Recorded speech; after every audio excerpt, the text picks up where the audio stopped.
my side, this song can probably make it into the top 5. Right. Yeah, into my top 5. Okay. Yeah.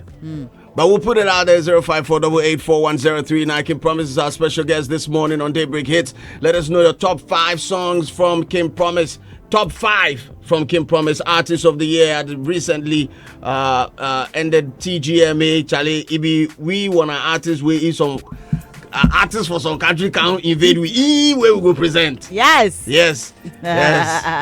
We are joined in the studio by 3 wonderful gentlemen. I have Martinez in the building. I also have former Deputy Artist of the Year, Jermaine Portfolio, the MC. I have not done official handing over. Yes. I've not done official handing over. Former Deputy Artist of the Year, Portfolio, the MC. Charlie, government job, you can just move out of power at any given point in time. So just humble yourself. Life is fleeting. Just humble yourself. I know, right? Never thought. You never thought for once that you'll be in opposition. Mr. Adam Chotome, everything good. Oh, by the grace. The traditional Artist of the Year's manager. Yeah. So, give Empress one tradition. Song. Wasn't an artist that? Watch me. Watch me. What was the category?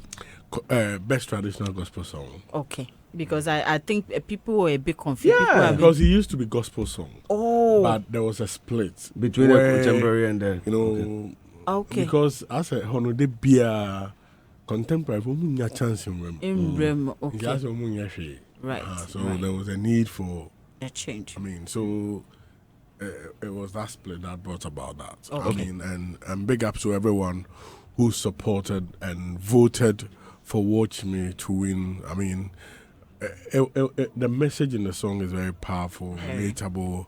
You can play it countless times without not feeling tired. Right. Yeah. Hey, Charlie. Manager the work.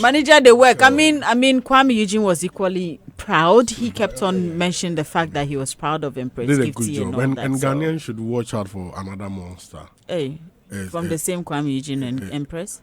Let's see. Let's wait and see. You are cooking. We are cooking something. Yeah. Anyway, still on TGMA today, we're kicking off the conversation with the red carpet story. That was our big story this morning. Right. Red carpet issue, Charlie. Outfits on the red carpet. Should there be a dress code? And how can the outfits be checked? Were you impressed so far with the outfits that you saw? And do you agree that it should be for celebrities?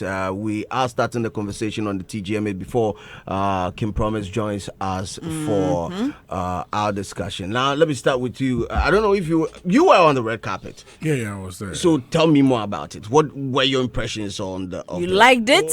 You enjoyed it? You enjoyed what you saw? I love the whole setup around. Okay. But I mean, there were a couple of familiar spirits around. You understand? Bema Tobo. Familiar spirit is saying. Like, this is a familiar spirit. Like how they are looking and like they want to trend, but and koye akakaka and see I'm almost a familiar spirit.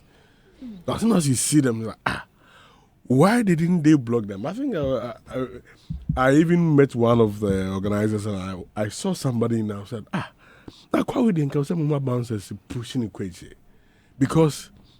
Clearly, principalities straight. Who that? The guy who had the disposable spoon and fork, or the one who had the plenty PSNs with the different guy be and some girl be. Like people. I saw that people wanted to take advantage of the red carpet to also trend, but you should trend well because enya grown e be do o just say enti you ko found an antoma gubi e guho ene o uncle ataibia we jai now the to ba then are them for bounce because like there are some people I don't know they didn't have the card and other thing but I don't know how they were able to find their way there and and some of them cry if they get bounce them vex. But adi so enye You know, because I mean, I've seen a lot of people trying to compare it to MVC. You know, we want to set a certain standard. We want to, I mean, give a certain facelift. So I think we need to be very, and even going forward, if the numbers we need to be intentional. If the numbers can be reduced, it will be better. Like, say, when the numbers are reduced to quality, I mean, it helps. I mean, I think the MVC, they are very. The numbers and you be breeze are like it should be reduced to a quality number. I mean, so that even if there can be some strict adherence to those who can get in there, I think it will be better. So that because the thing is, it's a big thing. It can be transformed into a certain big event and money making avenue for the skip. Yeah, and I'm happy that. I mean, this year they had a sponsor, Yeah. and I saw some other sponsors to mount up in there. And that aside, I mean, there was a trial of separating it from the other one. So I'm sure the various lessons will be learned from there. I mean, inside air conditioned day, it looked better in terms of the comfortability than the It other being times. outside, yeah. Being the outside, the pressure was too much. But I think that my only problem is that there should be serious screening there. Like we should reduce it to some quality numbers and not. It shouldn't be for everyone. Well, Dorian, I tried to find out the importance of a red carpet to an event. I mean, it needs to have some form of significance to the whole event. And going through some of the things that popped up online, they said that the red carpet holds symbolic and practical importance at events, especially high-profile ones like award shows, premieres, and galas. And they are talking about five levels of importance to an event. Now, the number one has to be symbol of prestige and glamour. And the red carpet traditionally signifies luxury, exclusivity, and honor. That is what it says. Media and publicity, number two, because on the red carpet, there's a lot of media, press setups and all that. So it's for media and publicity. That is the red carpet. The red carpet is a focal point for media coverage. Now, it provides a space for photographers, journalists, and broadcasters capture content and promoting both the event and also the attendees. So if you have a red carpet for the media and publicity, it's supposed to be on the red carpet. A fashion showcase. That is one of the importance of a red carpet. Now, it acts as a runway where designers can showcase their work through celebrities. So, to make a fashion statement, you need to dress good. If you have somebody designing for you, the person needs to make sure that you look good and fly on the red carpet. Now, I also provide guest experience. The importance of a red carpet, a guest experience. Now, it's walking the red carpet makes attendees feel special and also recognized. Because you can go to an event and if they don't put you on the red carpet, you will feel some type of way. And the last one is for branding and visual identity.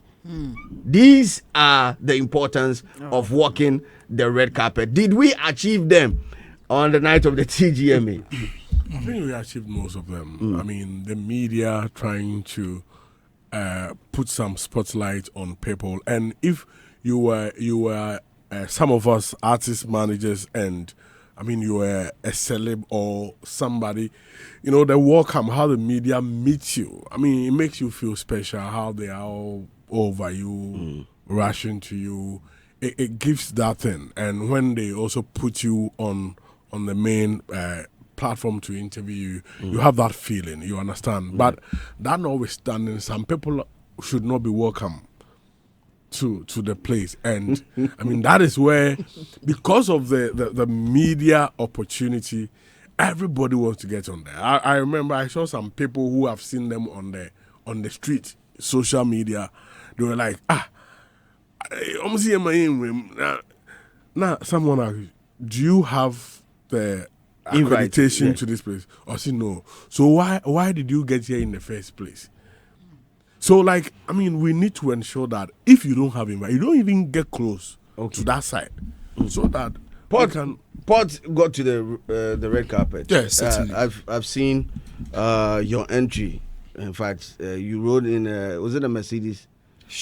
Yes, some good work. The reception. Nice. It's one of the most. Oti kwa cost nana. Me tituntum nyina so ka ho nyina. But your impression of the work, the reception. Let me give a thumbs up. The reception, how it was managed, coordinated. I think it's a facelift over the previous years. How it was managed, it was quite spacious, and you could. I think this time around it was quite sieved. The quality of people comparatively to the other years, you could see that this one was quite commendable. I've always said that. Lately, I've been doing a lot of checks and our comparisons in connection with our schemes over here, and I've seen that if you compare most of the awards that we revere so much, TGMA and Charterhouse has done incredible job. But what has been a minus to our industry event has always been the red carpet.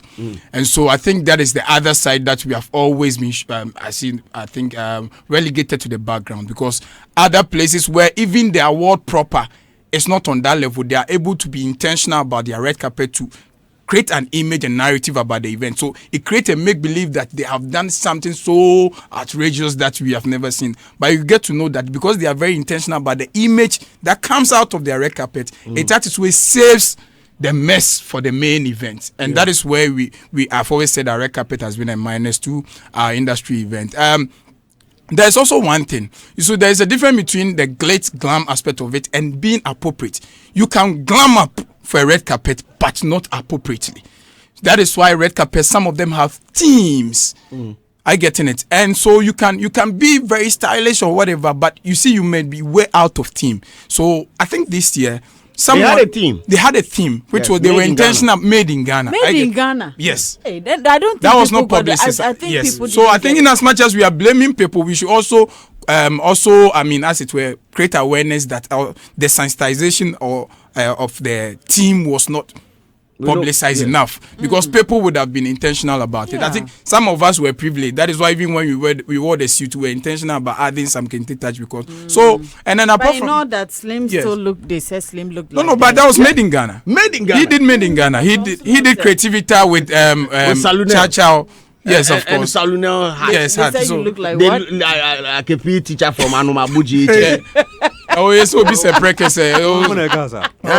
They say I look like a PE teacher Who from. said? Who are those saying that? Social media. Social media. media. I No, will I not mean, that. you see, Literally, that's where that we is are. that is also the icing on it. The agenda boys also would have their own way to also create conversation Another around guy it. say I look like the GPITU. Oh yes, so be se prekese obi press se prekese obi se prekese like so like I'm saying like you see the theme for TGMA said for the culture and for the music. For the music and for the culture. So in as much as we are driving music, we don't have to forget about the intrinsic culture that drives along with the music, which is the fashion. And so we have to be intentional about this so that collectively we are able to leave no stone unturned, tapping into all the other aspects, because it has a potential investor bait when we are able to invest in our red carpet image so that it also attracts some level. So I think this year was quite impressive. Then also beyond the outfits, there are some people who are authority and stakeholders in this space that they've been on the red carpet is beyond fashion. They share expertise, knowledge on the whole event. Yeah. So these people, you might not necessarily mark them on scheme. I get in it, but because they are featured, because they are bringing some expertise, knowledge briefly, and so I think moving forward, red carpet do not only border on the glitz and glam; it also borders on expertise. I think it's one of the seated elements that you read, and so. But like I'm saying, you can style up, but not appropriate. So it's not about the luxury alone. It's also about making being sure appropriate. you are in sync with the team. So you can be the flashiest or the best dressed, but out of team makes it inappropriate. Some of the mishaps that do happen on the red carpet, we do accept it. I mean, there can be, wardrobe malfunction somewhere, some way, somehow. One of the videos that is trending so much has to be the lady with the boobs all out, and the lady in blue. I think she's a TikToker or so. I do not know her name. Do you have it? You have it. What's her name? I don't know her. I don't know, but But TikTok community knows her. She has released some stress. she's For what? Okay, so I believe it. I mean, in this state, taking a picture like this in this state is not that bad. But then wardrobe malfunction is when you are in motion, and then it doesn't still look the same way as in when you are not moving. That is what I would call as a wardrobe malfunction. Because if I've seen pictures of her, look at this picture. as much as you say it is quite exposing, it is not really that bad as compared to the video of her when she was emotion. You understand? So I believe that's... No, but Slim, there are two things here. Being allowed into the space is different from getting featured on the red carpet. Okay. Yeah. I getting it. So where now we are tasking the scheme is to be intentional about seeing who is featured. It's different from. But that was the narrative that was it was strictly by invitation. But portfolio, you and I know the people who were invited, were they all on the red carpet? Most of them were late. Right. They were late. So if they were late and we need to get a show done. And people are coming and they are looking away when they were allowed to go on. And I think one concern is that I think, yeah, it's a good call, but we also need to be very particular about how we make it so that the other community don't feel bad. I've heard that is allegations that Nana Kuya said he chose the Nigerian over here because she can't see herself mingling with TikTokers. Was she invited? Okay, so that's another thing. That's one question. Was she invited? Right. And I know that. And how true is even the publication? Exactly. So that is what I'm premising on. And knowing Nana Kuya Ado, I know, and knowing the AMVCAs, AMVCA will invite you. They will send you a letter. Even sometimes back then, when some of us used to travel to Nigeria, it was an all expense paid trip to Nigeria to go and be part of it. So the source is a source of so that is what I'm saying. That's what I'm saying. It's alleged, and I'm still authenticating it. Alleged, but if I'm able, not a defense. Yes, that is what I'm saying. It's alleged. I've never said on authority that it is true. But if that the case, that is also a grassroots conversation that is going on. That how do you allow? Please, they have also built a community in their own superstars. I get in it. Someone like Felicia, say, who unfortunately has someone who had used her tickets in advance. Scanned her tickets. She was looking so ideal for the red carpet, she has a TikTok community to herself.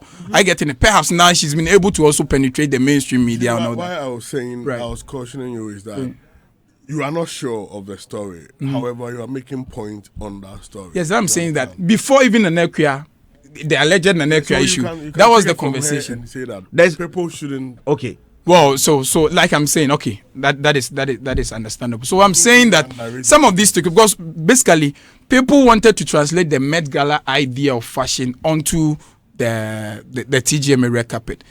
Maybe, I don't know, we are not fashion connoisseurs, but for a fashionista, maybe they can look through and what you are criticizing, they could call it ideal for the red carpet. Someone like Kwesi Official, though, a TikToker, I think she also brought some spice to the whole thing, but people also have different view. However, let's not trash talk on the TikTok community as if they are not ideal for the red carpet. They have created their whole community, but I still believe they should be sieved and maybe vetted or whatever so that we can find the most ideal people for the red carpet and all that. But in all, the management, coordination, and the reception, I am a testimony to it. I can say Charterhouse really gave a facelift to the red carpet this year. Okay. Right. Yeah. Martinez, you also, were you on the red carpet? No. Okay, so you were watching from afar? Yes. Okay. you watch from home. So you watch before, during, and after the red carpet.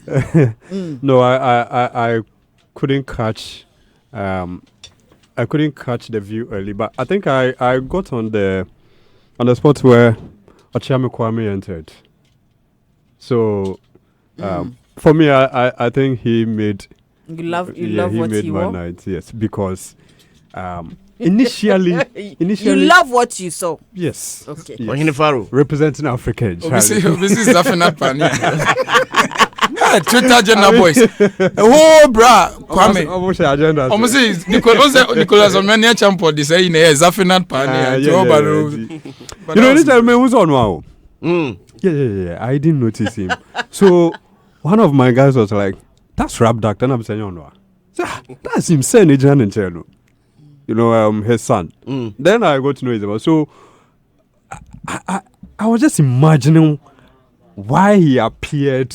You know, like the statement he wanted to make with. He gave his reasons. Yes, and so listening to him, I understood, but I think he was able to generate conversation that night, and for me, he stood out for me on the night, and I was happy to see you guys as well. And Ben and Didossi, I loved what he was wearing. I mean, it was beautiful, and so. Osibo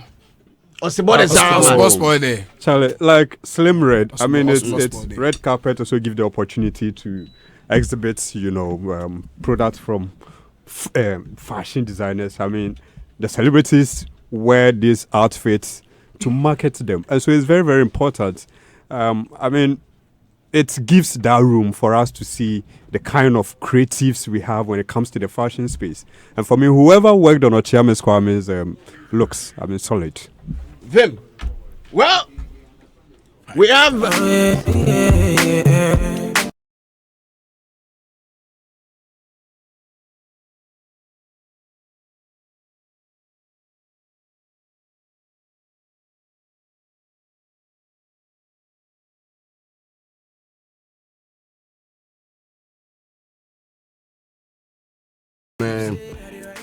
KingPromise is up in the building, and we're live on Joy Prime as well. Yep, soon to be. Soon to be on Joy Prime. Yes, soon to be on Joy Prime. So make sure you don't miss out on this conversation. And if you have any questions as well, you can send them to our WhatsApp number 0548841039. We're gonna ask all the questions you want to ask KingPromise, and he's here to give you all the answers. He get questions we won't ask we today. KingPromise you to for ask us questions. Please, I know them wrong. No promise. I know You be my G. Bless my bro. I know them wrong. So I realize that as I see him for the front, then who's up then I to go Holloway? I see you for that side. Your Kwame Dazi was sitting right in front of you guys. So I went over and I saw Charlie, the whole gang packed over there. Squad. Whole squad, man. Squad. Charlie, congratulations. Congratulations. No, Charlie, KingPromise. no. Yambasem. It's not easy. How many years have you been doing this officially? Like music officially? Since 2017. Since 2017? Yeah, the end of 2017. Okay. And this is your first Artist of the Year award. Yeah. How is it feeling like, bro? Amazing. It feels good, feels great, to be crowned king by your own people. So it's a very special feeling. I'm soaking it in. You're still soaking it in. I'm soaking it in. Yeah. So from Sunday morning, as in the mention, comparing that of last year and this year, how relaxed or how comfortable were you? I don't think you can be relaxed. You can never be relaxed. I don't think you can be relaxed. Yeah. You never felt for once that Charlie, I did. I did.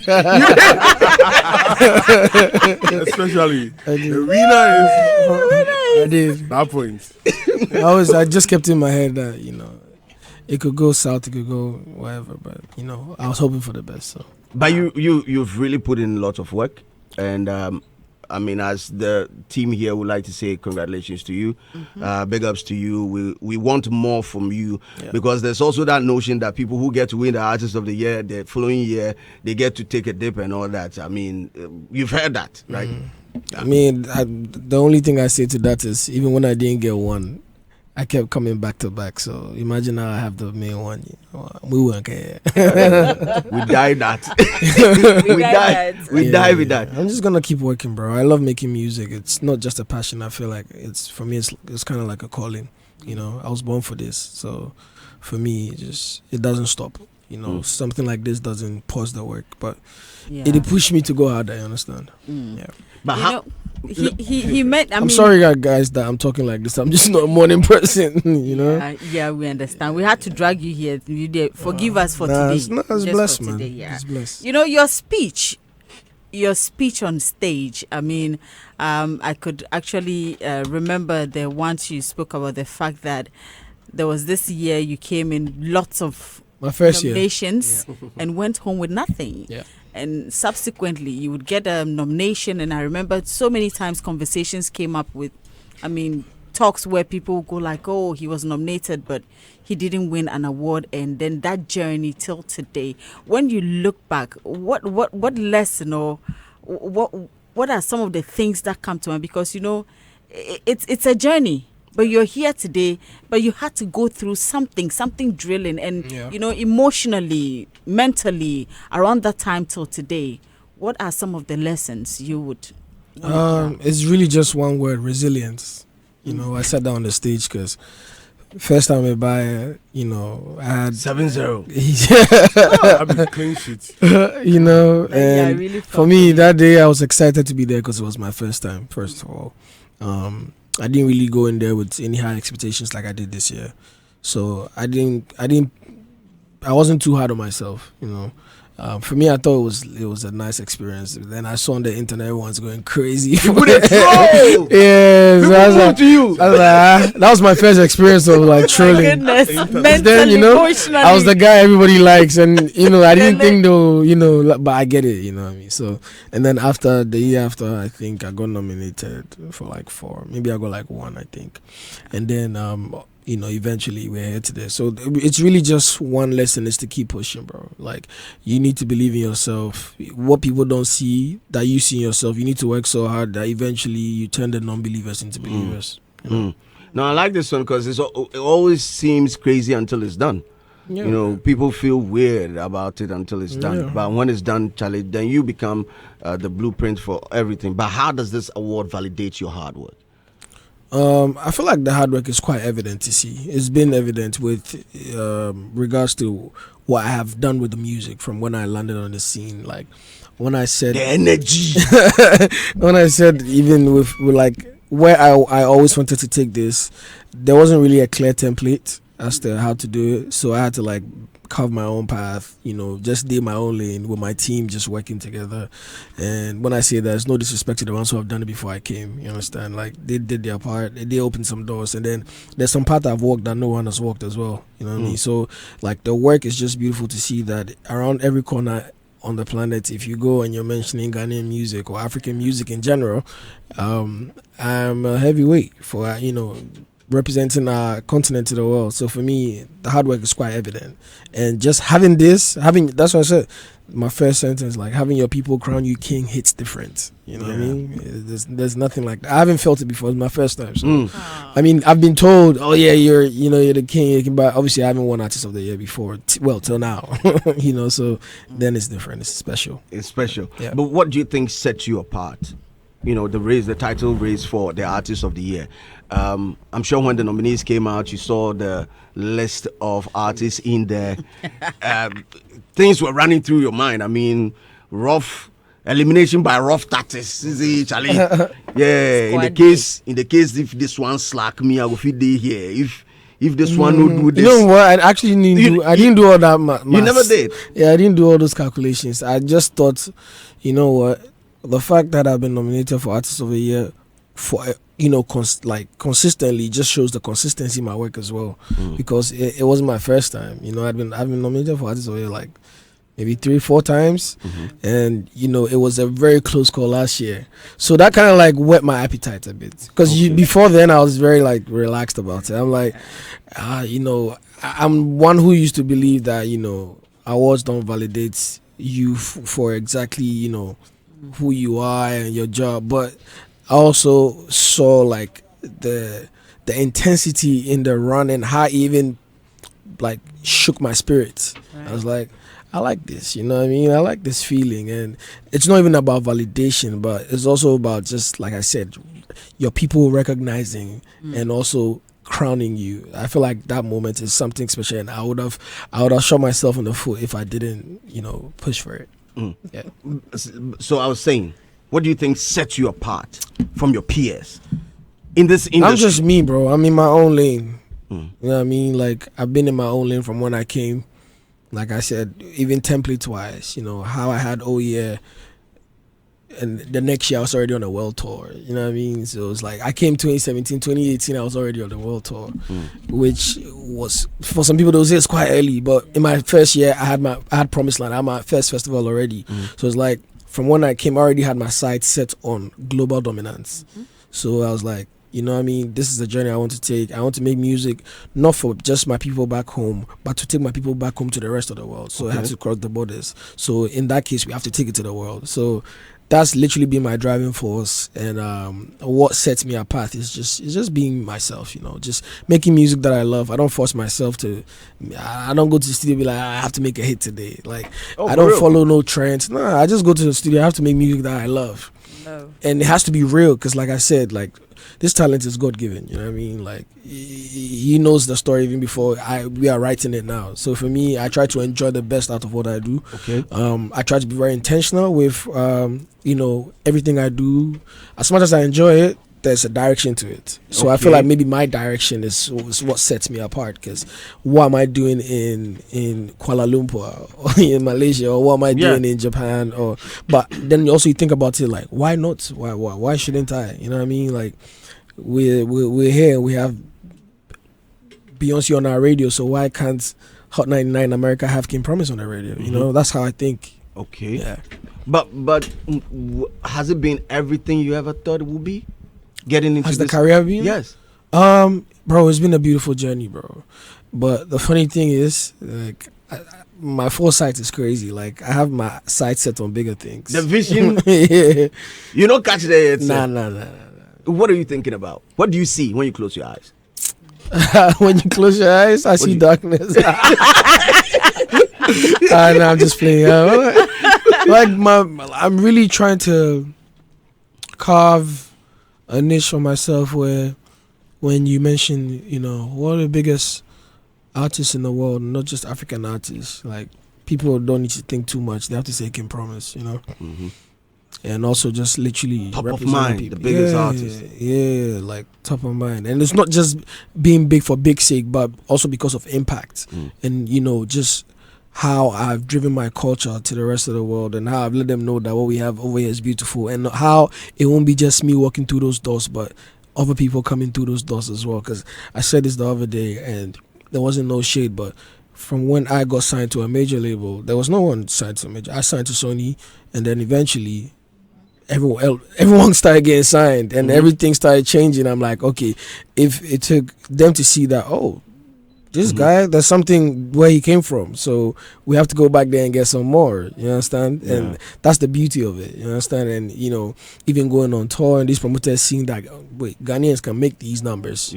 And I see other people doing it as well, you know what I mean? And even me, I'm really down to collaborate. For me, I don't see no one as competition. I see my people as, you know, I believe in healthy competition, if anything. Healthy competition. Yeah, of course. Well, how would you define that?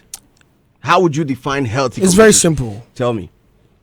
If I watch you, you should make me better. You should make me want to go harder. Okay. And the same way, when you watch me, or when you see me do my thing, I should make you want to also take it a step higher. Yeah. That's healthy competition. It's not me seeing you doing, or you see me doing, and be like, why is it him and not me? That's a dead mentality. But it should be damn, that my guy did this. Yeah, it's not far from me too, you know. Yeah, that's healthy. Being an inspiration. Yeah, exactly. Well, folks, we're live on Joy Prime TV. We're also live on YouTube. We are live on X and Facebook as well. You guys can come in with your questions for the Artist of the Year 2025, the 26th Telecel Ghana Music Awards. The guy who hold the crown himself, he day in the building, Charlie. No, we forgive him another one. We forgive him another one. There's another name they call him, Nungwa something. Who Nungwa Tree song. Bro, so many names they call me out. Nungwa Tree songs. Charlie. That one they are not here. Social media.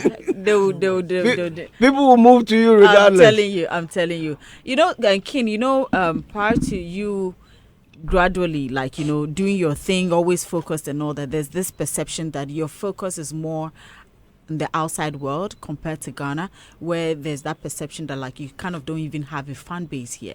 Unlike, you know, how the other artists have something like that. They call, you know, this is that. I just so then I think about it, right? I'm like, is it because when I started, I didn't have a fan army name? is that the case? Maybe because I think most of the artists, and even not everyone has a fan army name, yes. And it shouldn't be based off that. You know what I mean? Like, I don't believe my feet is not deeply rooted here. I actually made sure everything was set here to the point where I realized it is time to take it out before I went out. I didn't just start and be like, forget home. Home is what made me. Home is still making me. And if anything, I still come back to home. You see, I don't have some people choose to say that this guy didn't have a solid fan base, whatever. But every time I dropped, I went #1. So was it robots listening, or, you know, it's not bots on the internet. You know what I'm saying? Like, it's real people. And then I have my own festival, Promised Land, from when I literally came fresh. Yeah. You know what I mean? And that has also always sold out. So there's people on the ground. It's just not maybe everyone has a different type of fan base. You understand what I mean? But when it comes to You don't see the need of putting them into a collective. oh no, I mean organizing I them. called them 5-star army now. 5-star army. Yeah, but before it wasn't the case of giving them a name. I even put it on Twitter sometimes. I'm like, you guys, what name should I call you guys? Because I don't know what name to give my fans. But if you guys give me a name, I'll take it. And then obviously, eventually, I've settled on 5-star army. But really and truly, my fans have showed out when they need to show out, because when the songs come, you can tell the numbers. You know what I mean? And I see the numbers at the back of my, You go at to the back end, you see them. and I see the Accra, I see the Kumasi, I see the no, I see they're listening, bro. So those ones, I don't see the reason for the validity in those conversations. But when it comes to fan armies, they can be, for artists, they can be weaponized one way or the other. You True. know? And I've seen fan base move to even the artists that they support. You understand? Like, you do something in the VC and say, you say, Charlie, for move to you now. Has there ever been has there ever been a situation like that with you and your people, like 5-star army? Like you put something out, you put a material out, and like you see them being a lethargic towards it. Like, there's never been. Not necessarily. The only thing I face is they always want more music. They want more music. I'm like, I just dropped a song last week. You know what I mean? And they're like, can we get another one already? You know what I mean? Which is a beautiful thing to know that they constantly want you to supply them. You know what I'm saying? But yeah. But when it comes to music releases, do you have a specific timing for them? Not necessarily, but also I take into consideration the time in the season. So there's some type of records you drop around Christmas or around summertime, because it's a joy or jolly, season. Or there's music you drop first quarter of the year because it's like calm and people want to listen. Like I dropped Terminator first quarter of the year because now it's like it's people want to hear. It's not just about dancing. Life. Yeah, understand? It's like, so those I take into consideration. Yeah, You've had successful tours outside the country. You've defied odds. I mean, when we talk about mounting a stage in winter. Yeah. It's crazy, right? Yeah. Yo. Like, how do you do that? Yo, Yeah. I'm like, why are you guys coming off of me in the cold? bro, how hard or how easy was it when the team came up with the idea that, yo, look, we're going to hit them in the winter? You don't be Jon Snow, so. First of all, I don't like the cold. Me The night myself. But, there's been times where I'm like, are we really doing this? But also schedules, Like, for example, last year when I did my world tour after the album drop, I went everywhere. So I went to Canada before I had to go to Asia. And I went to the Middle East before I went to Asia. Then I went to Australia. Then I had to come back to Europe. And then before I done America this year. And you can't do all of those in a specific time. It has to be spread across. And it only happened that available time I had to do Europe was, it was almost winter time. So I was like, yeah, we'll do it. Like, I believe my fans will come out. Like, you don't do a show around that time. Yeah. Like, it's cold and everyone's just trying to work and go home. I'm like, this is the time we have. We're going to make it work. So we just push, do the promo, put the music out. Just done my thing, and I just believe my fans will show up. And having to sell out a venue in December in the UK is crazy. We're there in their numbers. It's crazy. We're there in their numbers. But are you the hands-on type of artist? Do you get involved in the promotion? I am very hands-on. I am very hands-on. I'll do every video they ask me to do. I'll do whatever drop they need me to do. I'll post as much as I can. I don't like to do too much on my page, but I'll make you aware that this is happening. So whatever they need me to do, and I'm also very behind when it comes to the creative planning with everything creatively. I'm behind it. Okay. I don't leave it to them. I don't be like, from how I look, my dressing, to my sound design, to even just the engineer for the live, front of house, to how my stage to look, to I'm very hands-on. Yeah. These experiences, I'm sure they have a way of shaping you and shaping your thoughts, your artistic skills, and all that. Yep. How has it affected you? These experiences, like traveling worldwide, I mean, mounting these stages, how has it affected you? It just makes it clear to me that there's a market for it. You know, when I go to all these places and I see how far the music has traveled, just like I said, what's my appetite? It makes me want to push more. But also just growth in seeing levels and standards as well. Because I've done several festivals across the world and I've seen like standards. That's why you can, if you were at Promised Land last year, you could tell that this is levels apart from everything that happened. Because I told the guys, like, we can't go and do all these great things and come to Ghana and do mediocre stuff. Like, we have to also up the level. Even if it's not up to that level, it should be the highest level we could get where we are with the resources we have. So I'm like, okay, fly this person in, bring this person, da da da da. Let's make sure we give them a show, you know, for their money. Okay. Understand? So it's basically making sure that we up the standards. We are also in the conversations in those rooms. I'm like, why not? Like, Let's push it. Yeah, why not? But these experiences, when you compare that to Charlie, what we have here, and setting up for an event, I mean, let's even zone in on events, right? You've seen big stages. You've seen how they're being managed, like backstage, and also on the main stage, you know, in dealing with you as an artist and even dealing with your management. Are we on the right course here in Ghana? Are we on the right course? I mean, if you compare, it won't be fair. But that's what I'm saying. Are we on the right course? And there's more we can do. Okay, so should what I put it that way? Great. There's more we can do with regards to professionalism. I feel like that's the first thing, being very professional. Also, just being more visionary as to where this can go and how far it should go. Because usually it's like you see a show and I see like a statement. People just see like a show, people just coming together and playing and going, but I see something that could start a whole movement. It's really like just expanding our mindsets and knowing that these things that we're doing actually will influence generations. So when we're doing it, we should do it to the best of our ability. You understand what I'm saying? So even with, like, we shouldn't take things for granted. That's what I mean by professionalism as well, because a lot of things that could be handled better maybe are not. But I feel like it's gone to the point where our shows are also leveling up. Like, people actually do have the stuff. If you need them to happen in Ghana, you will. Like, if you've been to Promised Land, you see. If you've been to Dirty Rave, you see. Bro, Afro Nation came here. Why did they come here? They didn't do it anywhere in Africa. They tried in Nigeria and it failed. But it did happen in Ghana. So it means if we want it to happen, it can happen. It's really also mindset and just us really just being super professional. We need to see it from a different perspective. Yeah. Okay. Because now Ghana is the gateway. Everyone wants to come here. You know, when you go anywhere, like, oh, you're from Ghana, like, oh, that's December, year of return. You understand? So it's like we have something going for us where we have to capitalize as well. Being out there, Dorian, you have something for him? I wanted to find out your social media.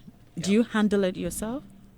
Yeah, from time to time. From time to time, and you know, sometimes are you particular, deliberate about what you post on there and what not to post? And then for your fans, it's those who come on there to comment. You know, usually they would want that thing where they comment. You get a reply. Get a reply. They actually do from time to time. Sometimes I just open my, because it can be a lot. You know, like it really can be a lot. Go blow up. Yeah, you have almost 2 million followers on Instagram, almost 2 million on Twitter. You have over 1 million on Facebook. You have like 1 million on stuff. It's a lot of people. So you can't reply everybody. But when I do open my Instagram and I check my DMs, I do reply sometimes. You know, I do show people love. Like I do, because sometimes just a text that will make someone stay. You know what I mean? Sometimes it's just a like. Sometimes it's just a comment. And I don't see no big deal in throwing a comment in there. I don't see no big deal in saying, thank you for the love, or I love you back. You know, I don't see the big deal in all of that. So I do it from time to time. And sometimes it's even requests like, I need to pay my fees, so I need to do this, and I need to do that. You don't even know the validity of what they're saying, if it's true or not, or it's just but sometimes I'm like, you know what, from in my heart, I think this lady who has to pay these school fees for her 2 children is true. So even if she's lying, in my heart, I've done the real thing, and I'll just do it. You know what I mean? So it's really just, I do it from time to time. Yeah, you speak about all these things, and sometimes I wonder, you're one person who likes to be private about what you give to people. Yeah. Literally, like I can say the whole of Nungwa. I don't know who doesn't know how you give, especially the orphanage over there and then the kids and all that. You're very particular about that thing. I'm not saying that you should put it out there, but of course, I mean, sometimes it's just okay. We see some of these things, but you just want to keep it on the low.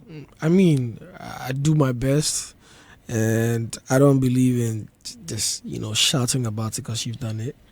It's just me, I mean, people are different. Someone will do it and they'll let everyone know, but I'm cool. But every year we do the charity events. Apart from what I do in Nungwa, we actually also take it elsewhere. Like last year in December, I did one in Medina. Where we give the kids food, we give them clothes. We had a health station, people getting checked with doctors from America. We had a tech station for kids with like ideas, you want to build stuff. We had listen, it's something I have a passion for, so it will always happen. I always like give back, because it's just a blessing to be in a position where you can actually help, because I've been in a position where there wasn't much of help for me myself, before I even blew up. I'm from Nungwa, it was limited resources. So if there's a case where, some money will change someone's life, or, just paying their fees will keep them, keep them good, and it will change the trajectory of their lives. So, I'm blessed to be available to do that. You love kids. I do, but I don't have one yet. Plan to have one anytime 100%. Yeah, I definitely like to have a family eventually. I mean, yeah. We can't wait. So I'm still a baby boy. with some of the charity things that you've been doing, I mean, you rather do it personal. I mean, intimate, quite intimate. You like that session? Yeah, some of them no one hears about, but the ones I do with my partners in America, we do announce it, so that we can get the whole community to come out. Okay. From mothers to kids to the ones I do with my brands that I partner with. For example, when I went to Rage with EcoBank to pay for the mothers who just had kids and couldn't pay for the bills. That because we wanted to make sure that we are paying for the right people, so that they can also go on, because it's sad that you have to pay maybe some 500 or 1,000 CDs, and you had a baby and you can't take the baby home to just be in your own bed. That was crazy. So like those ones that I do with my brands and stuff, you do hear of them, things that I've done with like High Sense and all of that. But there are some ones that I don't do. Streets one with myself, I come out from pocket. Every day. They throw money. Me I be Mugu. Mugu, they be like, boys, they see me Mugu, because every time they collect me. But I be cool, bro. Street love. But you don't believe in the because I'm saying this because you're cool with Shatta. Shatta has that, the vibe of throwing money out. You throw money. I mean, it's not that I haven't done it before. I have, but it's not my style like that. It's not your style. But I'll probably give you on the low rather than throw it. You go in for the Sami Jamfi type, that one, the personal, go hold down. KingPromise is our special guest this morning, Artist of the Year, the 26th Telesur Ghana Music Awards, and he's telling us that this is his first time winning it, and he's now soaking it in. Yes. Or embracing his. He the marinating body for the team inside. He's just gassing me early morning. I don't know why. He comes to kill beats. He's early morning. He's just he's shouting this. I'm like, bro, big ups to kill beats. He's a vibe. Big ups to kill beats. But from Nungwa to the rest of the world, what is that one thing that you've learned that you believe your people can also adopt, and is going to be a plus to, whether cultural wise, whether anything that your people can adopt? My message has always been clear. If I can do it, you can do it. That's really what I want the youth from where I'm from to believe, because I grew up in Adogono, just behind the railway. There's no way I dreamt of days like this where I get phone calls from presidents, or I'm hanging with ambassadors, or I'm hanging with like it doesn't make any sense. You know what I mean? Like when I was in university, my mom had to struggle to see me through school, and I didn't even know what I was going to do with my life after, because and my father know if he call some uncle may they put me for some job position and nothing. If I finish, I get a degree, whichever job I will get, I will go do. By God's grace, I blew. So I was like, okay, this is the path I'm gonna take. This one is carved out for me. So to see where I am today, and I know where I come from. My people know, if you're from where I'm from, you know Nungwa SDA Park. They know that if I can sit here today, if I can go on a world tour, if I can turn the lives of my family around, they can do it too. Really and truly, like don't think less of yourself. I'm not more human than anybody else. We are all the same people.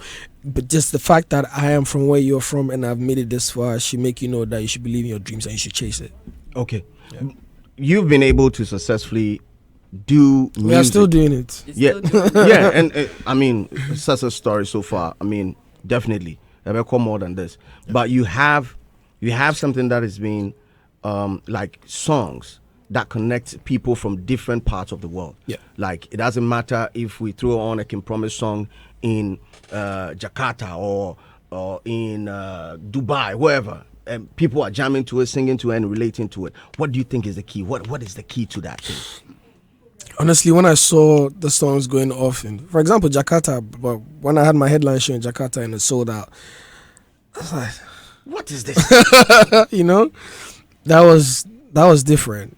I didn't see it happening. It was very random because that's Southeast Asia, right? Yeah. So that was like quite interesting. But I realized it was something on TikTok that went off, and the whole country, the whole Indonesia and the rest of that side of Asia just caught onto it.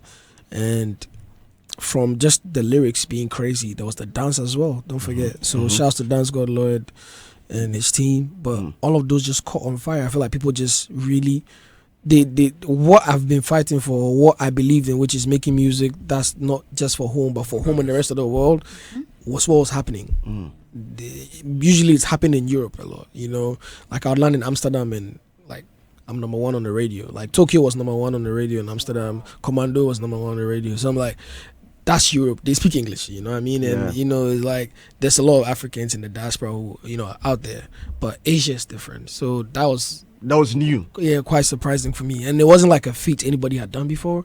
Because I saw that the biggest beach club in the world in Bali, it's like 5,000 people. You know what I mean? I'm like, it doesn't make no sense. I hadn't even done that in America yet. I still haven't done 5,000 in America. You know what I mean? So unless it's a festival, which I have. But I was like, this is something special, so we have to go there. You know what I mean? And then we went there and then we saw it. So, bro, like the feeling it's just beautiful seeing, you know, what we're doing. I'm glad that the music is crossing the borders. It's really what I wanted. If I said I had an answer to all those questions, I probably wouldn't. You don't know the key. It's just grace and people just loving my music, you know? Yeah. People keep saying hit songs are divine. Do you also want to stick to that notion? Yeah, music is spiritual, bro. It takes you out of a place, and also some can put you in a place. It could be nostalgic, where it will take you back to, you can remember exactly where you were when you heard it and how you felt. If it was a happy moment, you know. If it was an ex you used to be in bed with, you remember, like, I remember this was our song. You know what I mean?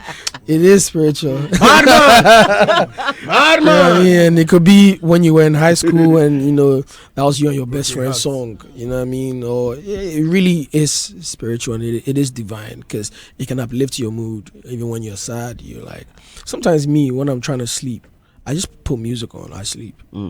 What type of music? Exactly. Oh, I listen to everything, bro. But I love R&B when I'm trying to sleep. Okay. Yeah. Your favorite R&B song? Oh, I have a few. Right, I have Top a three? few. I can't say song, but currently my favorite R&B artist has to be SZA. Obviously, I'm a big Drake fan. And Chris Brown. Yeah. You have any plans of international collaborations with these Yeah, artists? 100%. These are people like I'm looking forward to making some music with, honestly. Yeah, because I like to make music with people I'm a fan of. Like anybody you see me on a song with is somebody whose music I actually love. I just don't do it for numbers or because label put it together. Okay. You know, I've done it before and I wasn't happy with myself for doing it because we just did it because they were like, yeah, on this graph it makes sense. Yeah. And I this did person it. get no mess yeah, for you. Maybe it did work, but I didn't like the fact that I did it out of just doing it for doing it sake, not because I wanted to or I felt like it. So I pride myself in making music with people that I love, people whose music I'm a big fan of. You know? But I know most artists with big labels will sit down. I think Davido once said that when he had the deal with I think Sony or one of them labels, that was like, Charlie, we are putting you in a room with all these big. I fight them, bro. It's a fight. Yeah. When I'm in I don't do label meetings. My managers do. But when I'm in whenever I get to London, I have to be in the label meeting. It's a fight. It's not a fight as in it's angry, but it's a fight because I don't like. You don't want them to touch your. No, I don't want anyone to mess with my creativity. Like when it comes to my creative ideas, I want you to. It's good to advise me. It's good to direct me. But don't impose on me, you know what I mean? And the good thing is my label has always known that. So they leave me to do what I like. Like, no one tells me what kind of songs to make. You don't tell me to go and make hip-hop or R&B. They can say, what do you think of this? Do you want to try it? That's the most they will do. And if I like it, I will try it, you know? Or if I think what they're saying makes sense, or we actually... You can tell when they are hell-bent on it, like, you need to, then, you know. But I have freedom to create. And that even from Ghana, like, Kill Beats...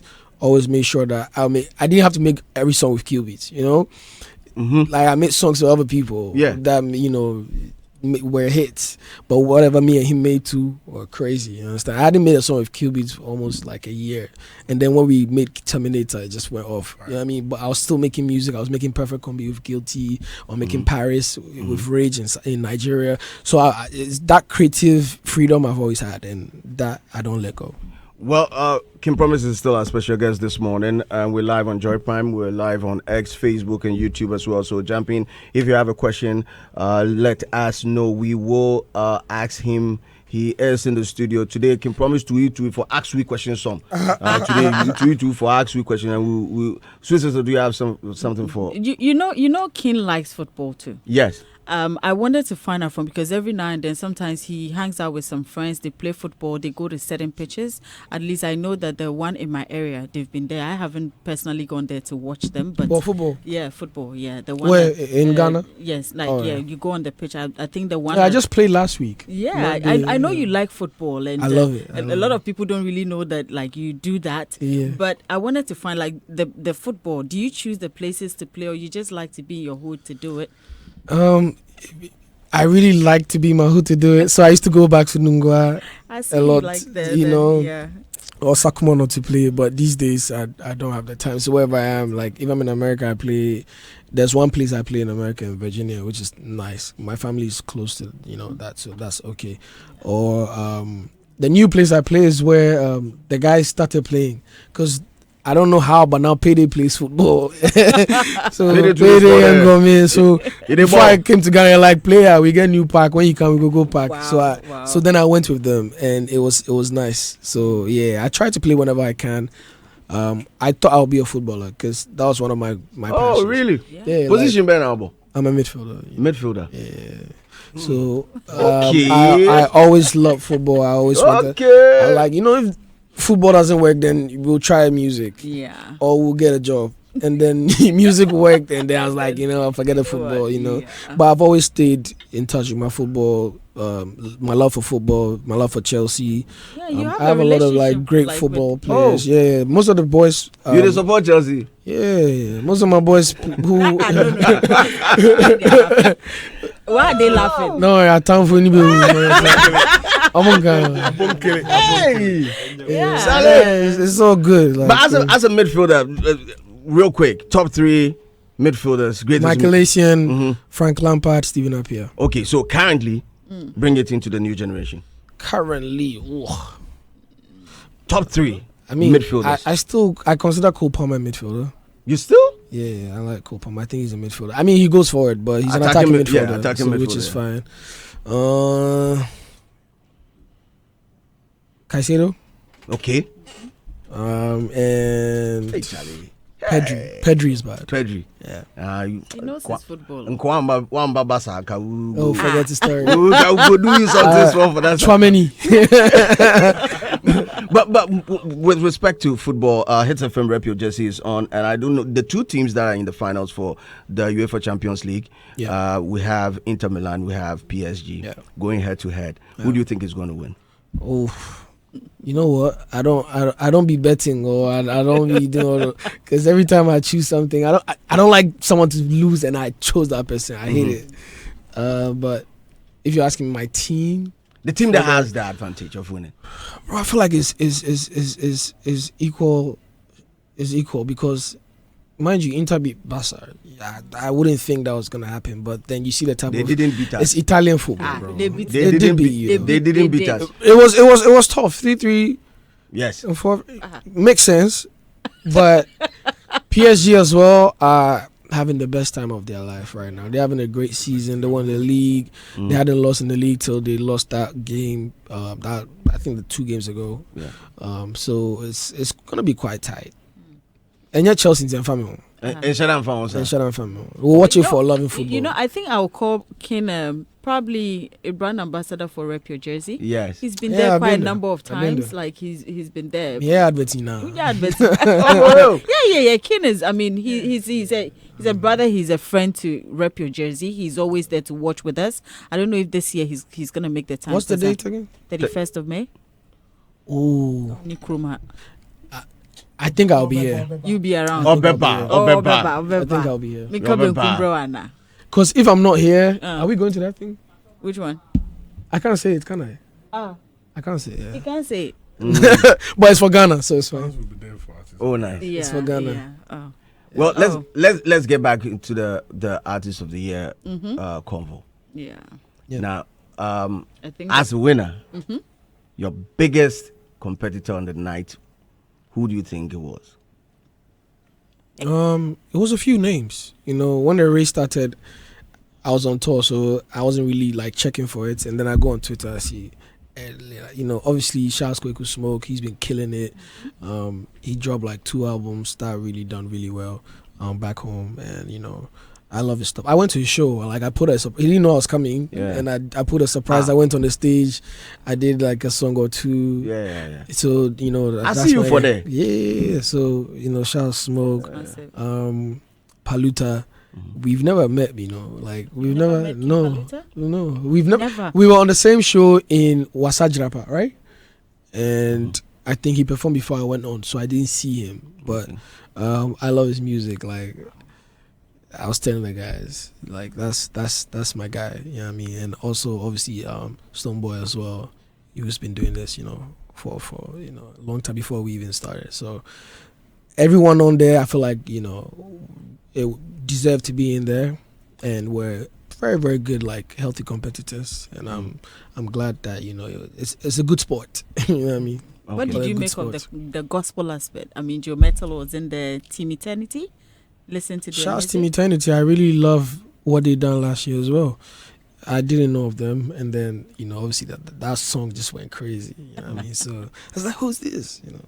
And then, shouts to Joe Metal. That was a legend. You know what I mean? I've met him. I have met him. Yeah. Hey. Well, let me ask you this: on social media, you were being dragged, even after winning Artist of I'm the always Year. being dragged, bro. It's nice. I'm like, as much as people show you love as an artist or as a public figure, I know that, you know, Dragging- if 90% show you love, there'll always be that 10% who will come for you, and it's fine. And this time around, in your acceptance speech, failure to acknowledge your PR, and you know the PR thing became a big deal for this year's. In fact, last year and even this year is a big deal for the race for the Artist of the Year. And when Tilly's name didn't pop up on stage, Bro, there's so many people that people were pushing. I could have mentioned, bro. Yeah. I was But did mentioning you see that? Did you see that? Did you see No, the I didn't particular one? actually, because I didn't see, but I didn't even know it was a thing. You're telling me now. Okay. But I spoke to Tilly. I actually called her myself, and I told her, you know, you've done a great job. I really do appreciate what you've done, and hopefully we take it next level. and she was just also grateful that I gave her the opportunity to, work with us, and she loves, just working with us because we are cool people. And I told her, listen, you're with us, so you're good. You know what I mean? So I don't care what people think on the internet. In real life, there's something beautiful. You understand? So you don't even know the extent of the relationship. Okay. So do you believe the involvement of PR in your communication this year Yeah, that was the new change. One of the new changes we added, because like I said before, like I've had PR from time. Like I've had PR in the UK, obviously because I'm signed to Sony in the UK, right? And I've had PR in America for certain things, but I never really had PR in Ghana because I have a team on the ground. So like we live here, as much as we are abroad or wherever, we are here as well. So me, I'm a co-interview. I come here and say I don't, you know what I mean, and then Quabs will do the rounds, Erasmus will do the calls. Like everyone does what they have to do. Yeah.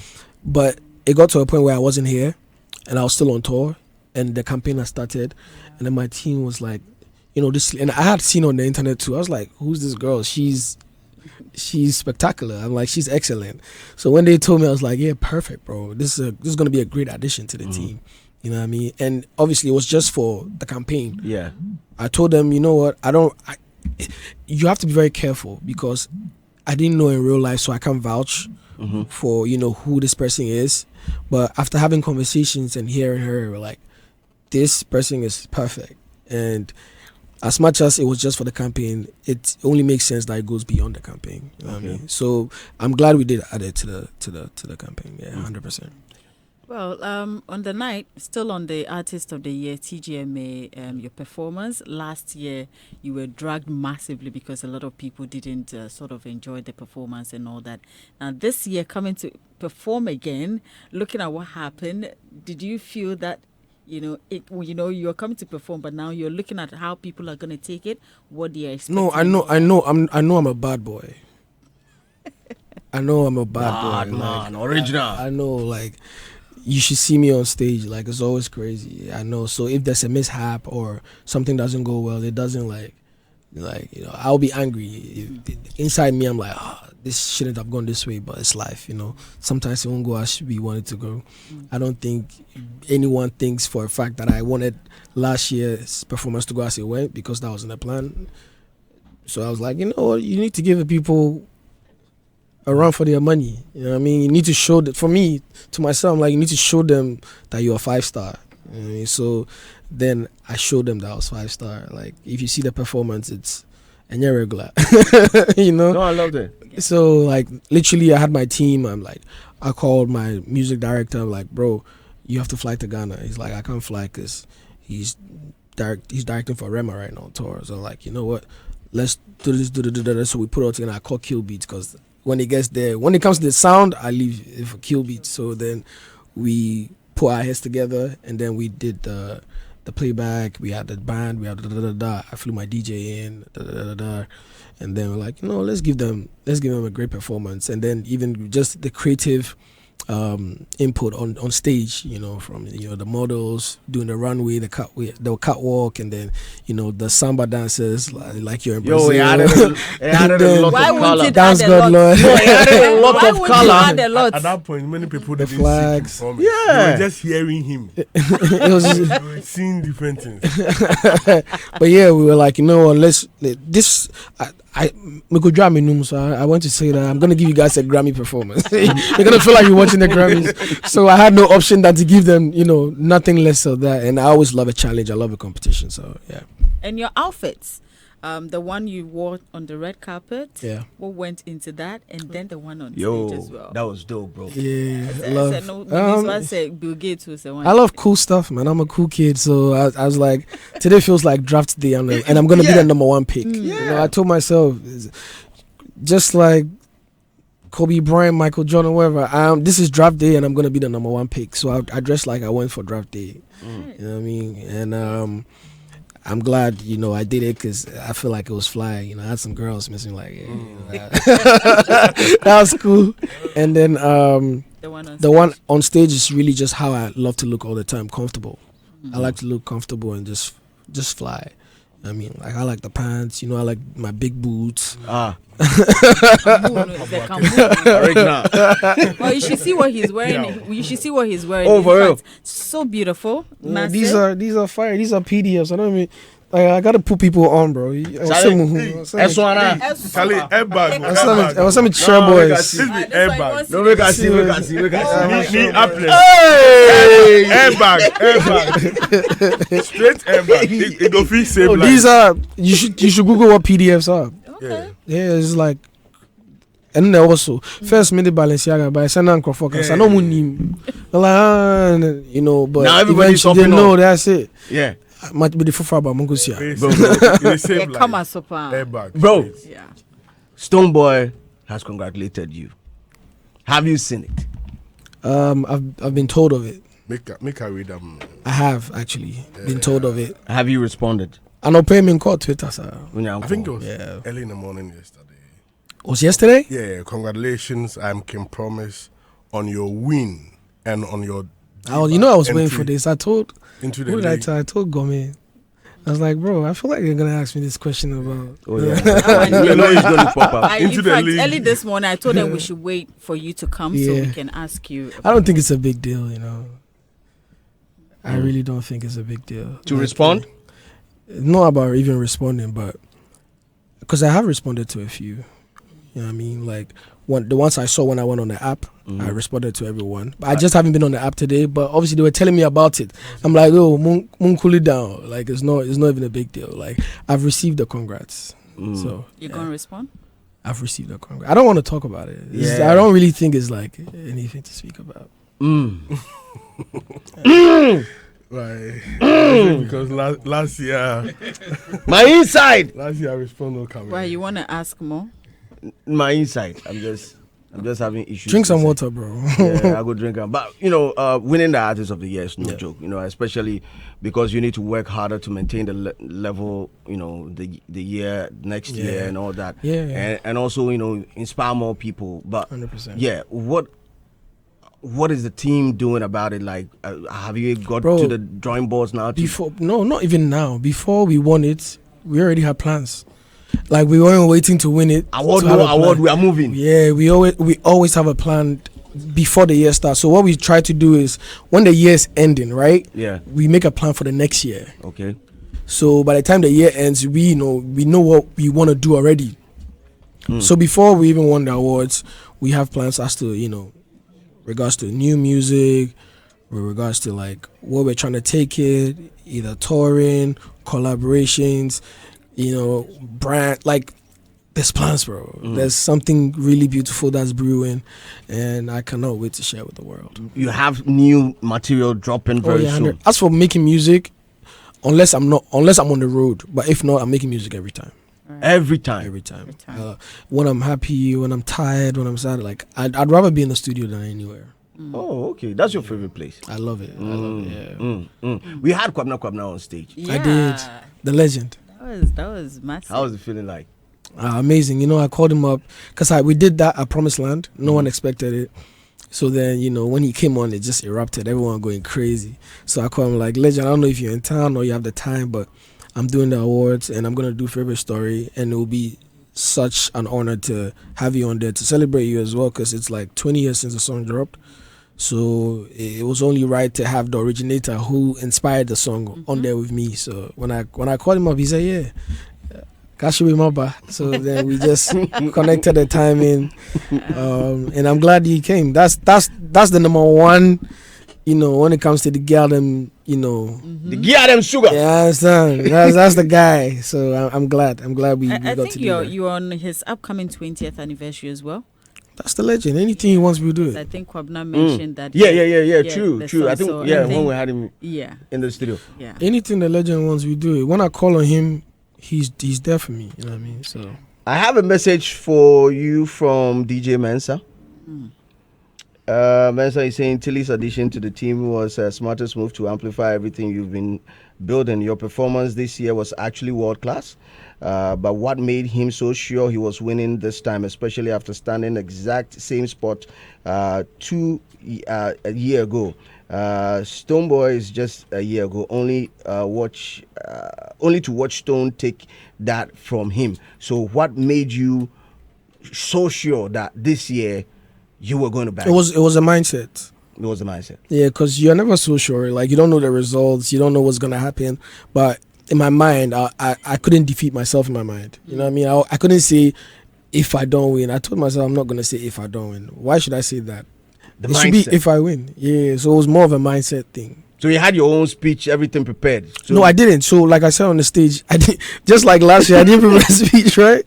So we're going. QB said, "Me hopes I watch Ruby." I said, No, "Papa, I'm in church." And he's like, "Yo, I have a feeling." So and QB's never really speaks on feelings. So when he does, he's being serious. Yeah. So I have a feeling you're gonna. So just try to write something, and all I could think about was me saying what I said at the end of my speech, saying, when I came here the first time 7 years ago, I had 2018?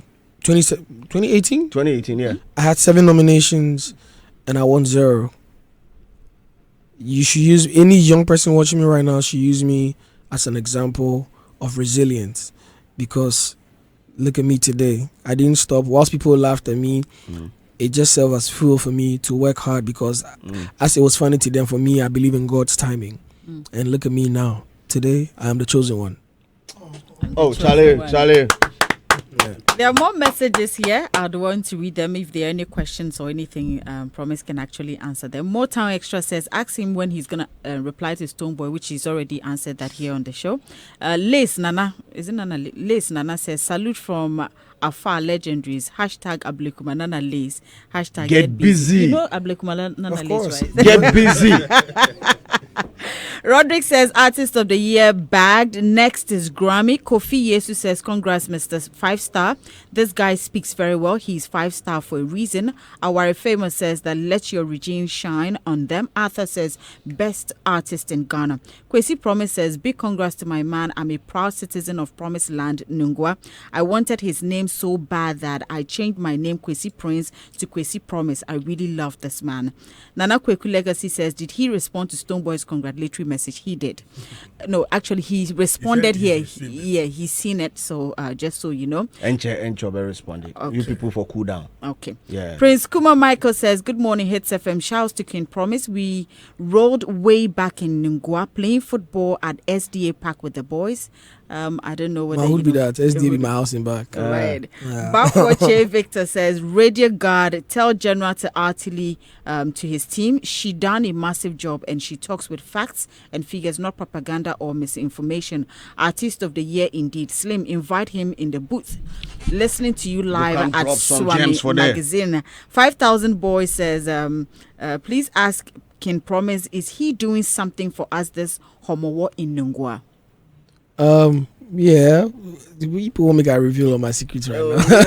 Okay. No, so I definitely try to do a show every year in Ngwa, a free show for the people. So that's definitely in the works this year, especially after, I have to take the award home. You know what I mean? I have to take it to my people. I have to present it to my people. So that's definitely there. Okay. Joseph Lawe says, good morning to KingPromise. Prince Kuma Michael says, he used, okay, yes, I think I read that one. And then Wayne Patrick Ignatius Owusi says, please ask KingPromise why he didn't thank or shout out King Sak when he won Yeah, I've seen Artist that of one the here Year too. when he was given his speech. I just saw that one too. People are sending me that. Asemu. I I spoke to King Sak though. Like, he was one of the first people to call me to congratulate me. Yeah, Sak hit me up first. He's like, he's super proud, and I told him, Godfather, I'm even just thankful that I can be in the position to make you proud, because it means the belief you had in me, I didn't put it to waste. You understand? And he's happy. Like, that's what I'm saying. People don't know what it is in real life. They be on the internet, everyone says what they want to say, but in real life we are happy, we're thankful. Like, two of the first people to hit me was Shatta. Shatta just sent me a short message. He's like, God did. That's what he said. It's like, God did. And then obviously Sak sent me like a lovely message, and I sent him a lovely message back. So anyone who knows me knows how much I love King Sak, man. That's family, you know what I mean? So And then finally, medallion winner says, 2 questions for KingPromise. Did he intentionally choose not to play live at the TGMA because of the technical hitches the previous year? And then 2, he says he has good songs with Stonebwoy. do they have unreleased songs? Like he's trying to say that you have unreleased songs with Stonebwoy? So my set at the TGMA was between live and a DJ. It was intentional. You did a hybrid? Or? Yeah. Hybrid. So that's what we did. So I wanted it to sound like the actual record and not too far away from the record. So you find a way to, mix it. Yeah, so that's what we did. It was the drums you hear were actually live. It was played live. Okay. The bass you hear was played live, but we also added the stems Okay. on the record. So you do it that way to make. That's what Chris Brown does. That's what Drake does. Like I feel like it's about time people get on that wave. You know what I mean? So there's that as well. I know people have been doing stems. People have been doing stems, but I was quite close to the stage, and I could feel that this one was a little bit different. It was like you took it up a notch. Yeah. We had to that's what I'm saying. Everything I do on tour in America or in Europe, I'm like, we have to bring it back home. They have to feel, this standard. You know what I mean? So I put together the Avengers and we tried to make it happen. You understand what I mean? So yeah. And then the second one, he says, do you he has good songs with Stonebwoy. They are unreleased. Do you have songs with Stonebwoy? No, I don't. Okay. All right. So Okay. Medallion, there you go. Before I jump into the studio for everybody here to react, one quick one. You had DJ RB Nice come in on your set. Yeah. And amongst the DJ community, I'm a DJ. People say, Charlie. But you have DJ Lord, who's also your personal DJ. Yeah. So why was he in here on the set? What happened? I mean, we have a very smooth relationship. My DJs are actually very good friends. And they work together. Sometimes they play together even, and sometimes they do not. Lord wasn't available that day, but Lord was one of the first people to congratulate as well, because Lord was heavily campaigning on the internet. And RB respects Lord a lot. Lord also respects RB a lot. There are some places where, for example, because RB lives in America, so there are some places where me and RBB that Lord isn't, but we thank God that we have such a lovely relationship between the both of them. Like when I done the show, sometimes RB's in Ghana, Lord plays. You know what I mean? Sometimes Lord is around, RB plays. So for us as a team, we're good. Everyone's fine. Yeah. Anyway, fans not catchy feeling. Fans didn't move back to so I mean, bro, me and Lord from Nungwa, you know what I mean? That's my guy. You know what I mean? Yeah. Well, Adam, he's the best DJ in Ghana. Everyone knows that. He's won it how many times? Back to back. 4 times. Yeah, man. Top DJ. 5-star shit only. Adam. Yeah, Chairman. I give you KingPromise. Congratulations to KingPromise. Thank you, boss. I mean, I'm really happy for your exploits. We were the first people to open his performance sheet on radio to talk about places he's been, and I think it really looked beautiful. And it was why wherever I went, I was talking about that strength that he's indeed, shown that. I like artists who love to move on their song, because most of the time people feel, our songs do not cross. But if you check the back end, you see that our songs, they move. But the challenge is that some people do not move. So if artists look at the back end and they gather the courage to move, that is very commendable, because it's not easy. Even, putting up something locally, be joke. Then to move on and on and on. So, that is a good one, and I'll urge you to continuously push that agenda. Like you said, even before the Artist of the Year, you are working hard. Don't let this slow your moves. You need to keep the energy and keep the brand community very tight, because, this will be a very good addition to the brand, because if you go out there, you are being introduced, Ghana's Artist of the Year. And this is where, the engines must be sparked high for that Formula One speed, to carry, the torch of the country to the world. So I will urge you to keep on, and, do not look back. And I know. Do not look back. Yeah. So if we cheer, we ain't measure show. Okay, in that context. Okay. So he should keep the focus. and I know he's going to break barriers. And I want to ask you this. I mean, you stood from somewhere and you are here today. Yep. With your experiences, both locally and Ghana, at this point, you are like you said, you are the KingPromise. They call you King. You've not won the Artist of the Year before, but now you won it. So you are the king now. KingPromise. KingPromise. I mean, what? That's how I even say my name. Yeah. It's King. You get foresight. So, I mean, what would you love to change about the Ghana music industry, which will positively impact the stakeholders in the industry? What to change there? I don't know about what to change, but what we can change as artists is to come together, bro. Togetherness. Really, we can't say Ghana to the world and be moving individually, which is what one thing I try to not do. I try to involve and engage my brothers in the industry from time to time. You know, I've pulled up for everybody when they needed me. From time to time, I've done collaborations wherever anyone we need. Like even my last tour, I had my brother Darko with me. I've had Kwabena MP on tour with me before. I have had Olive the Boy. I have had Camido. Like whatever way where we can collaborate as a unit, because that's what our cousins in Nigeria do. You know what I mean? Like I remember when I was on tour, not this one, the one before. It was just me, the only Ghanaian on tour at the time. But then in the same states, there was Mayor Kun, there was Rema, there was this, and everyone was pulling up for everyone. It's like they were moving together as a unit and as a force, and it made stronger impact than just one person, and then I felt alone. So I believe it's about time we also come together and make music with each other. We need to push together as a unit, because they say prayer is the way it is. Yeah, couple more. Yeah, it's hard to break it, but when we are together, yeah, you understand? That's one thing I really heavily believe in. We need to stop seeing each other as, you know, competition rather than letting it inspire ourselves. You know what I mean? Like, I'm not your enemy. You know what I mean? And this goes out to like people. Like the mindset has to change. Where if you see your brother going on or doing something, it will say, "Oh, be like, damn, my brother did this. I can do it too." Rather than why is it him and not me? You understand what I mean? Yeah, bro. Does the O2 conversation cross your mind? 100%. I'd love to do that. And when it crosses your mind, what do you think about it? More work. We just have to work, because what will take you there is hard work. And does it not look so close? It doesn't look far. It doesn't look close for us. It doesn't look far. It doesn't look far. It doesn't look far. I think it's highly possible. We've had the conversations about that a couple of times, actually.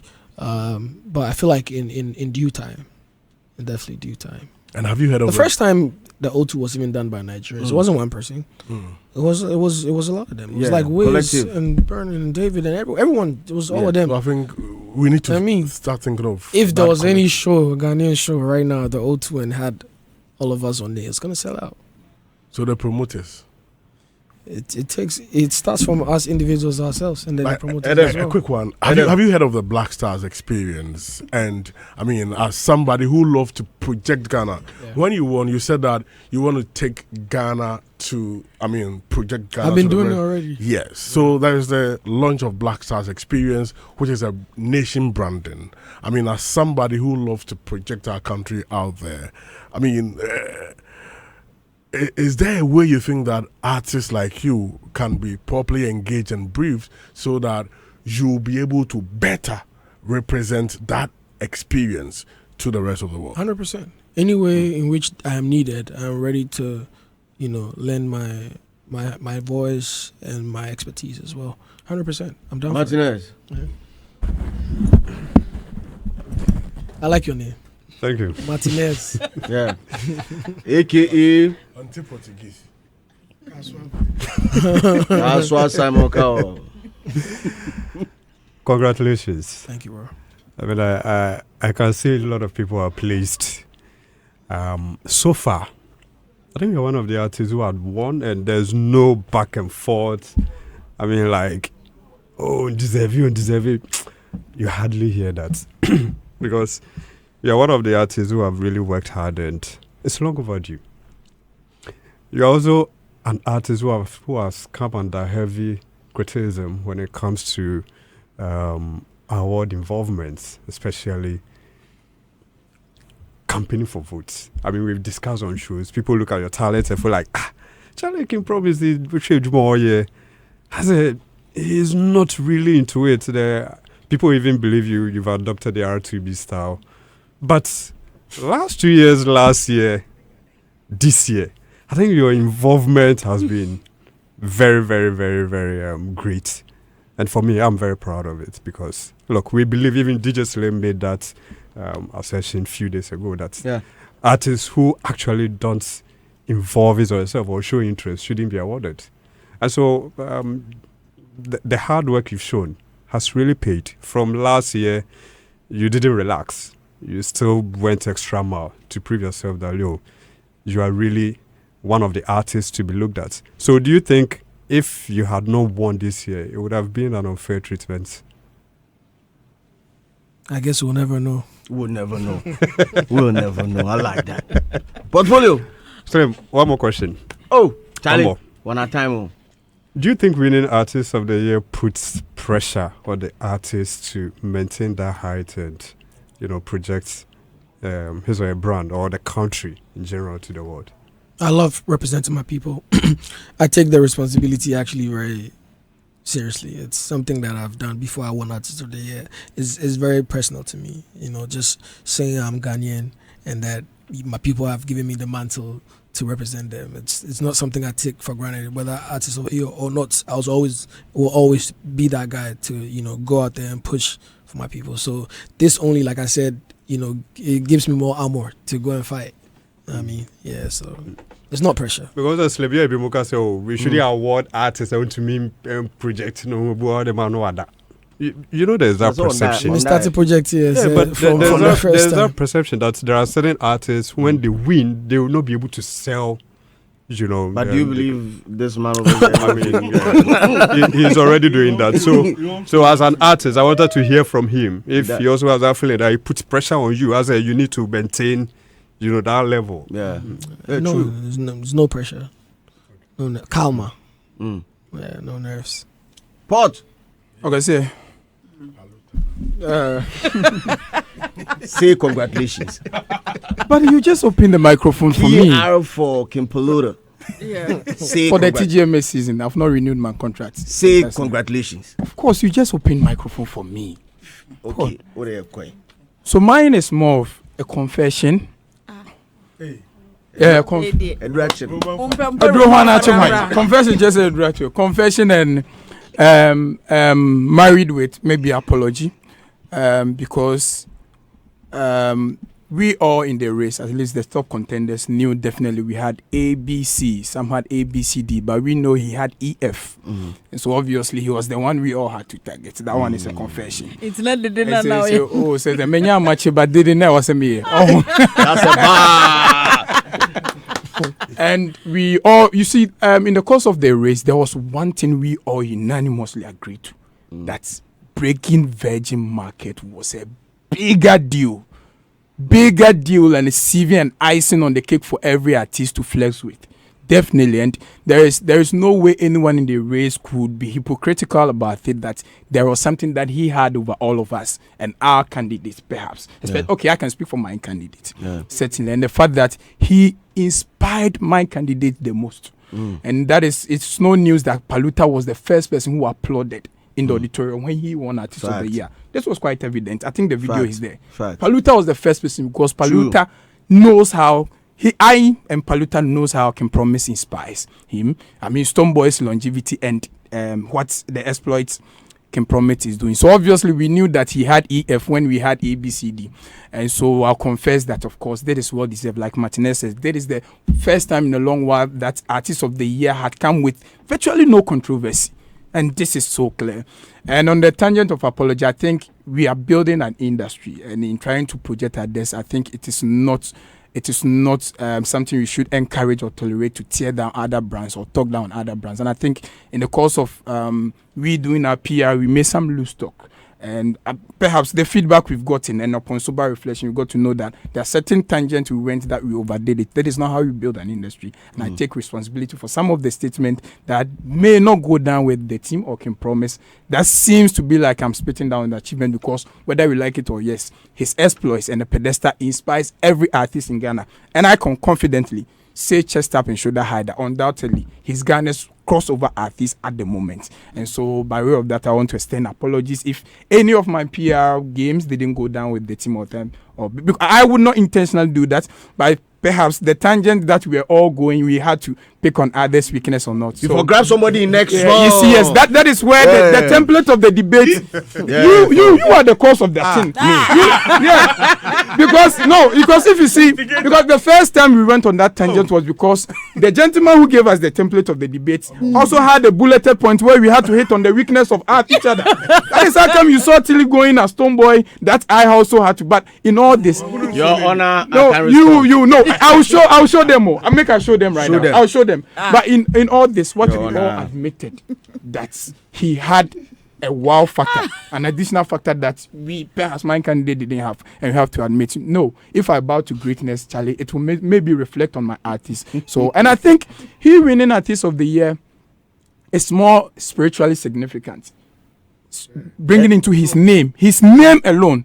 The KingPromise factor, if you look at the trajectory and how he fought his way to become the king now, it shows some spiritual significance that time and seasons. No, promise, look. And then the fact that it fell on Mother's Day and he brought his mother on that day and not a fear on that day, cried.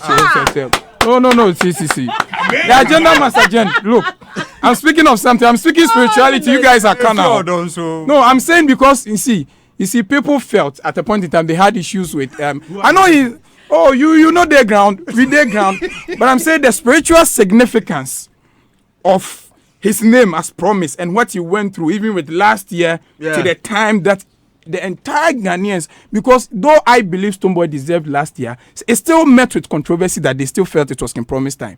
But now that it's KingPromise time, I am seeing less reaction from even any other person who was not even in his camp that, okay, Charlie, we can't debate this. So there's a spiritual no. So there's spiritual significance. I want to say that, Charlie, we are all super proud and inspired as well by his feat. And then we are hoping that, of course, he represents and wears the image of Ghana better. And so perhaps with the Black Star Experience, let's make him one of the ambassadors for our Black Star Experience initiative, and he to be very ideal. Congrats once again, Big Greg. I'm super proud of you. Yeah, I think that he should speak. Yes, Godfather is... Hello. Okay, Hello. Congratulations. Thank you, Mashata. You can sit here. No, it's fine. I wrote some few things down. Now, I've been writing things. When he was talking earlier, you mentioned that he's very hands-on on the stuff that go on with his creative team. If he is hands-on, what happened previously? Last year? Yeah, the previous years. Why? It looked like he wasn't interested. Do you understand? Your fight with most of the nominees was that no one should be awarded if they don't show any interest, and that you came up with the objectives. Yeah, apart from Stonebwoy and KingPromise, and you mentioned, and I also listened to and watched your editorial. You mentioned that it is simply because KingPromise showed a lot of interest. Yeah. So could it be that he had cold feet previously, or he was simply not interested? And what prompted this year's over 100% campaign? I said this already, though. I said it earlier on that in the beginning, it might have come across as if I wasn't bothered, but it was something where, for me, it was more of let your music speak for you, let your work talk for you. Till it got to the point I realized that it's not a problem to actually amplify your own work. It came with growth, if I should put it that way. Because in the beginning, I was like, yeah, I'm doing it. Everyone can see it. It's quite clear. So I don't have to go and fight or shout about it because you can see it's everywhere. And then it got to a time where I was like, you know what? It's not a bad thing to actually amplify what you're doing. Yeah. It's not a bad thing to remind people, like, I am him. You know what I mean? So that's what changed. Right. My next will be from Boy P. Yeah. I know a lot of people in here may not know Boy P, but for some of us, we know Boy P. Yeah. From Boy P till KingPromise, what has changed? Growth. It's really just growth. It's really me just living my dreams and just working extra harder. Like every L, we don't take as loss, we take as lessons, and we just try to strive for the best, try to make sure that this agenda of our culture to the rest of the world is the only thing that drives us and not anything else, nothing on the side whatsoever. Mainly it being that I believe, like I said earlier, that I'm born to do this. Like, I'm not here by mistake. This is not by chance. You know, this is how it's meant to happen. And I'm thankful to be in a position where I represent my people. So what's changed is a lot of growth, there's a lot of blessings, and there's a lot of hard work. We just keep doing that. Well, thank you very much. That'll be all for now. I've known you for a while, and this kid right here, all he knows is music. And I'll be very disappointed if he drops the mic. Keep it going, keep it burning, and keep singing till the devil joins us on Happy Hour. What's the name? Alpha Hour. Devil. Yeah. Who's the devil? I nearly heard. Well, Satan himself. So, keep singing until Satan comes to say Alpha Hour. I'm with you. I've logged on. I'm sharing the link. Happy, man. KingPromise. Thank you, boss. Amen. Congratulations, KingPromise. And it's a wrap. It's Penny Johnny Suasan. Yeah, day. Amen.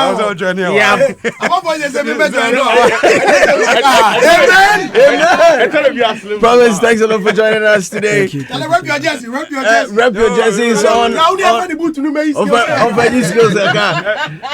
And on behalf of the production, we say thank you. Thank you so much for joining us this morning on Facebook, on X, on YouTube, on Joy Prime as well. Living in the hands of KingPromise alongside Mandem called Charlie Poppy. Continental, the song that he actually wrapped up his performance with, it was so colorful. We had the samba dancers on, and I enjoyed watching all of them, especially the one in blue. It's not because. This is Hits.